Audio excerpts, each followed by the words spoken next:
one of the most iconic dishes in Jamaican culture, involves a fruit that can literally kill you if you eat it wrong. Ackee, its origins traces back to West Africa and has been in Jamaica since the early 1700s. The thing about ackee that is very important, it has to open naturally on the tree. So pick it too early and it's toxic. Pick it right and it's Jamaica's national fruit. But here's what's interesting. Ackee's fat profile is actually pretty similar to avocado. Good fats for your heart. It also has fiber and vitamin C. So this dangerous fruit, or past generations mastered, turns out to be one of the more balanced things on the plate.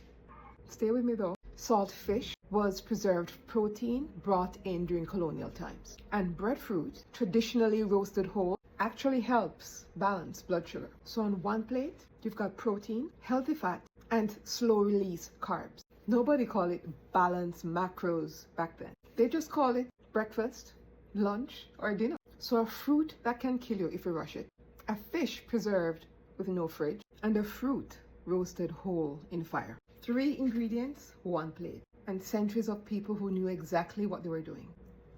Be sure you're following, because next time we're talking about the one soup that shows up at every Jamaican celebration.